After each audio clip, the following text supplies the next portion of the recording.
Islands of Adventure, the most amazing theme park ever created. Now at Universal Orlando.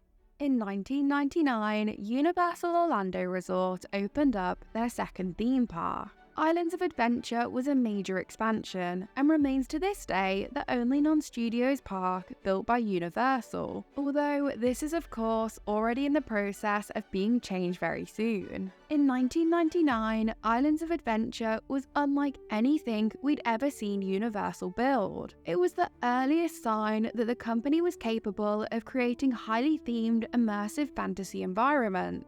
Even after 25 years, parts of this park remain unbeaten in my opinion. From opening day offerings to later additions, Islands of Adventure has shaped the theme park industry in major ways. So, how exactly did this park come to be and develop into what we know today? Back when Universal Studios purchased the land for their first Florida theme park, they were sure to buy enough to house more than just one theme park. Evidently inspired by Disney's major land purchase nearby, the company knew that in order to compete, they too would have to have plans of developing into a full-fledged resort. To kick this resort off, Universal stuck to what they knew. Inspired by their Hollywood park, Universal built something rather similar in Florida, leaning more into the ride the movies idea than the studio tour behind-the-scenes-esque theme. Something, as I explored in my recent video on movie parks, which brought them much success. Universal Studios Florida, the only place on Earth where you can ride the movies.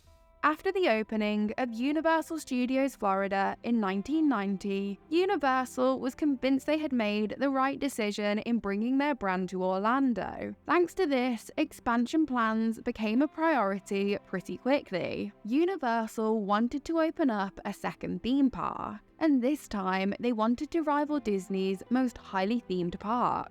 Disney had already ignited the competition with their construction of MGM Studios in 1989, so why not come for their uniqueness as Disney had already done to Universal with its movie studio theme. Set to open in 1998, Disney was already working on a fourth park for Walt Disney World. Animal Kingdom was to be a highly themed park, thanks to Disney having clearly learned from their mistakes with MGM Studios. Therefore, Universal knew that this would have to be the direction they too would take in order to compete.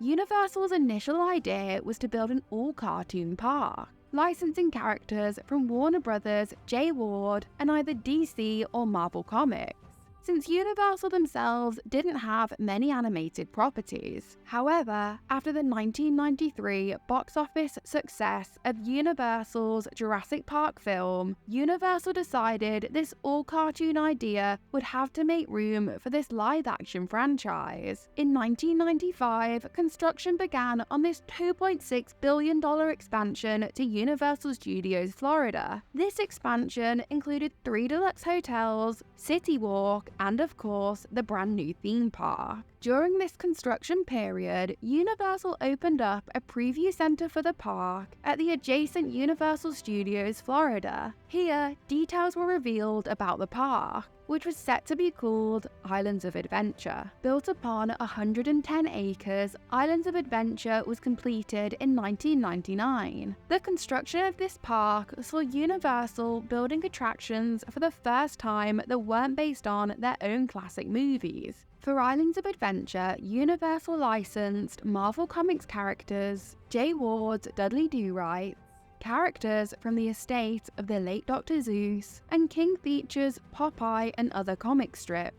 Based around the theme of exploration, the park opened with 6 different themed islands. These were the licensed islands of Marvel Superhero Island, Toon Lagoon, and Zeus Landing. Then there was of course Jurassic Park, based on Universal's own hit movie. The other 2 islands found their theme in more original ideas. In fact, these islands seem to be the product of a failed Disney project. Whilst Universal were constructing Islands of Adventure, Disney also had their hands full with the construction of Animal Kingdom. During this, Disney decided to cancel their proposed Beastly Kingdom land from its Animal Kingdom park.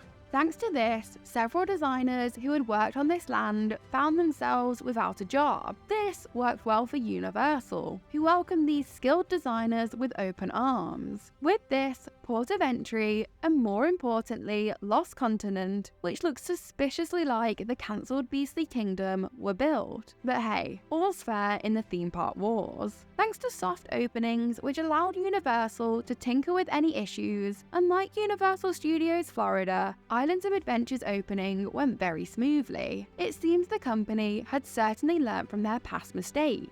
Islands of Adventure opened up to rave reviews, many of which continue to be heralded at the park even all these years later.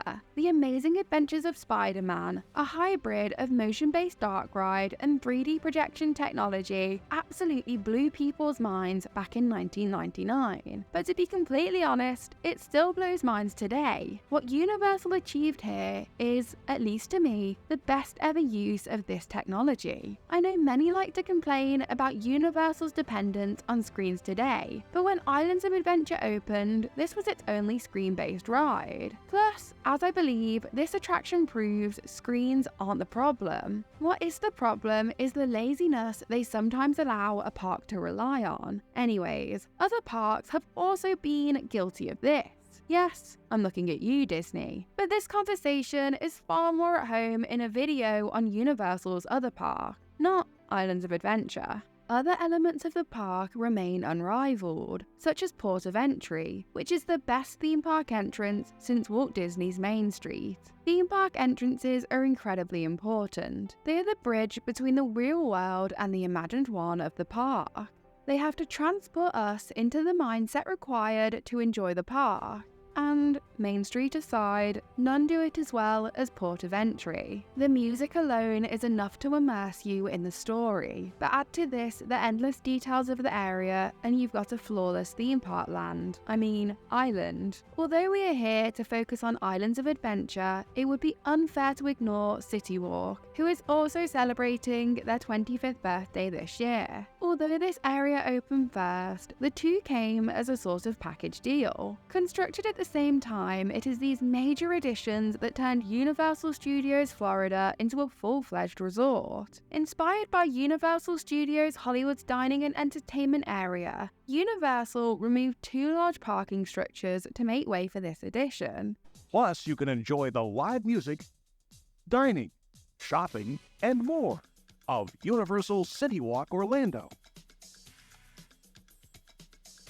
With this, Universal had an all-encompassing walkable resort, a feature the expansive Walt Disney World could not offer. Nevertheless, this was such an impressive concept that Universal actually inspired Disney with this creation. Disney may not have been able to achieve the same in Florida, but they could over in California. Inspired by City Walk and Islands of Adventure, Disneyland welcomed Downtown Disney in 2001 to bridge the gap between their Disneyland and their new park, California Adventure. This wouldn't be the last time the Islands of Adventure inspired Disney. Universal originally referred to their newly expanded resort as Universal Studios Escape, but as this unusual name led to some confusion, they quickly renamed it Universal Orlando Resort in 2001. Despite their Disney-inspiring end product, Universal still fell behind Disney. Even the poorly received California Adventure was able to attract more guests.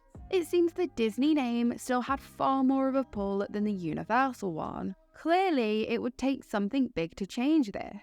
Attempts were made to rectify this. First, by attempting to make the park a little more kid-friendly. Despite having a dedicated kids area in Jurassic Park and of course Zeus Landing, other areas of the park received complaints for not being child-friendly enough. To sort this, two new additions were brought to the park in 2000. These were the Flying Unicorn, a kiddie coaster in the Lost Continent, and Storm Force Accelatron, an X-Men themed teacups attraction in Marvel Superhero Island. One attraction Universal had tried to develop for Islands of Adventure's opening day remained incomplete for quite a while. This was planned to be Sylvester McMonkey McBean's very unusual driving machine, which was to have been a self-driving ride set 15 feet in the air above Zeus Landing. Eventually, this developed into the High in the Sky Zeus Trolley Train ride, which opened in 2006. Seeing another attraction for kids coming to the park. Efforts to increase attendance didn't stop there. Seasonal events were brought to the park in hopes of sustaining higher attendance levels outside of the busier summer period. The resort as a whole was lacking any sort of major Christmas event, and thus, 2 years before the Macy's parade ever made its way to the park next door, an interesting history in itself that we have already covered in another video. 2000 saw Grinchmas come to Islands of Adventure. Grinchmas proved to be a huge success and has been running at the park ever since. As this saw such success, Universal decided in 2002 to bring next door's Halloween Horror Nights to Islands of Adventure. Having run at Universal Studios Orlando since 1991, this event was already a well-established staple. For 4 years, starting in 2002 and ending in 2005, Halloween Horror Nights found its home at Islands of Adventure. What's that? Visit the all-new Halloween Horror Nights held for the first time at Islands of Adventure. 4 islands of fear. The inaugural 2002 event saw Halloween Horror Nights utilize much of the already present theming of Islands of Adventure. Dubbed Islands of Fear, 5 of the park's islands became terrifying versions of themselves. Port of Entry became Port of Evil. Marvel Superhero Island was Island Under Siege. Toon Lagoon became home to Treeks and Foons. Jurassic Park welcomed Evolution, and the Lost Continent turned into the Island of Evil Souls. Zeus Landing did not transform for the event, as per request by Dr. Zeus's widow, Audrey Giselle. However, it was referred to as Booville, and saw all the citizens of Zeus Landing waiting the event out safely in their homes. Footage of the Grinch roaming this lowlit area during the event arguably appears more terrifying than any of the purposefully horrific areas. For those interested in this piece of Halloween Horror Nights history, our past video on the history of Marvel at Halloween Horror Nights explores this much further, so I suggest you check that out after finishing this video. In 2004, both Orlando parks were actually used. Before the event's Sweet 16 in 2006, the event returned solely to its historic birthplace and has been held only here ever since. Nevertheless, 2 park event rumors have circulated ever since, and Halloween Horror Nights Islands of Adventure years are a very loved part of this event's history. These events did see small attendance increases, but nothing particularly significant. It took over a decade for a big attendance change to come, but when it did, it was well worth the wait. Of all the IPs in the world, throughout the 2000s, Harry Potter was by far the most coveted. Both Disney and Universal had entered the race to win the rights to this property, and while Disney did come close, it was Universal who prevailed. With the rights obtained, Universal had already won big, but the pressure was on. IP alone is not enough to make a quality theme park land. Impressive theming and world-class attractions are also needed, so Universal had to come up with something good. Well aware of this, they set to work on creating the Wizarding World of Harry Potter in Islands of Adventure, set for a June 2010 debut. Explore the Wizarding World of Harry Potter. A world of magical new adventures only at Universal Orlando Resort, where you can be courageous, be outrageous, be extraordinary. Developed on top of much of what was originally part of the Lost Continent, Universal opted to create Hogsmeade and Hogwarts for this new land. With great groundwork already set, the Wizarding World's theming was planned to be near absolutely screen accurate. Add to this the major attraction located inside of the Hogwarts castle, which would showcase the brand new Kuka Robo Coaster technology, and you had something truly worthy of this mammoth IP. Incorporated into the land was also multiple shops and a restaurant, allowing for fans to enjoy every part of the wizarding experience. including the long dreamt of butterbeer. Everything, down to the merchandise sold, was only something you would find in the Wizarding World. Even the bottled water and restrooms were themed. In 2010, this was unlike anything we had ever seen before. The sort of theming seen here truly set a new standard for the theme park industry, hence why we now have Galaxy's Edge, which too makes an effort to theme even the simplest of things. Speaking of Disney, in 2009, the Walt Disney Company acquired Marvel Entertainment. However, thanks to their previous deal with Marvel, this had no effect on the use of these IPs within Universal's parks. Universal is allowed to keep what they have, and Disney is not able to bring these same characters to Walt Disney World. They can only bring ones not featured in Islands of Adventure's Marvel Superhero Island. Hence why we've only seen the Guardians of the Galaxy make their way to Walt Disney World. Over in California, where Universal do not feature anything Marvel in their park, Disney have free reign, and have thus brought Avengers Campus to the Disneyland Resort. The Wizarding World of Harry Potter opened to crowds unlike anything Islands of Adventure had ever seen before. With this, the popularity of the resort absolutely exploded, and Universal entered into a new period of success. Finally, the resort had established itself as the Disney competitor it's so longed to be. With this, the company had millions of new fans and millions of new dollars. Thus, they were quick to replicate this land, deciding to bring it to both their park in Hollywood and Japan. With all their new funds, Universal were also able to buy out longtime partner Blackstone Group, allowing Universal's co-parent to own 100% of the Orlando resort. Following this, Universal, owned now fully by Comcast, decided to keep spending many of their funds at the now booming Orlando resort.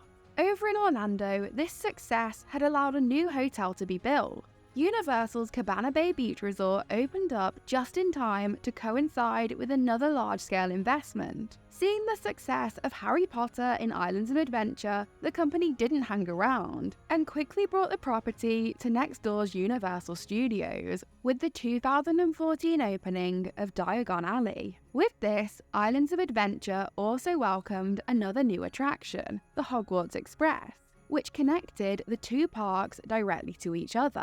Not content to rest on its wizarding laurels, Universal also committed to spending somewhere around $500 million each and every year at both Universal Orlando Resort and Universal Studios Hollywood. This has seen many expansions come, such as Orlando's 2017 Volcano Bay Water Park, another 3 Orlando hotels, and of course the more recent Super Nintendo World over in Hollywood, all of which is really thanks to the initial success of Harry Potter at Islands of Adventure. In 2016, this new money saw the Incredible Hulk coaster receive a retrack, and Skull Island, Reign of Kong open up at Islands of Adventure. While I'm not too big of a fan of either of these, much preferring Hulk's old theming and never really enjoying the Kong ride, it was still great to see signs of continued investment into the park. Plus, the Kong ride would see Skull Island added to the map, the only new island added to the park since opening, although this island is little more than the mediocre attraction. However, the next 2 additions to come would prove much more pleasing to most fans. In 2017, Hogsmeade's Dragon Challenge coaster was closed to make way for a purpose-built Harry Potter family coaster. Hagrid's Magical Creatures Motorbike Adventure opened in 2019 and saw the first ever major expansion come to Hogsmeade. This well-themed coaster was truly the cherry on top of an already great land. I do miss the beautiful Dueling Dragons coasters, but with the dueling feature removed, they were well past their prime by the time they did leave. And there's no denying that Hagrid's Magical Creatures Motorbike Adventure is a far better fit for the Potter brand, although its name is a bit of a mouthful. Theming is certainly where this coaster excels, although thrills are still plenty, but If it's thrills you were after, Islands of Adventure would soon be giving you exactly what you wanted. Confirmed long after construction photos had revealed that a roller coaster was well on the way, Universal brought another major addition to Islands of Adventure. Constructed by Intamin, Velocicoaster opened in 2021. This may have been far from Universal's first roller coaster, but it was, at least in the opinion of most, the first time they had come up with something truly world-class. Not only is Velocicoaster one of the best themed roller coasters in the world, it far from relies on this to make up for a poor layout, as has often been the case for highly themed coasters. This Intamin dual-launched coaster has a truly spectacular layout, making it a fair contender for the top of any coaster enthusiast's list.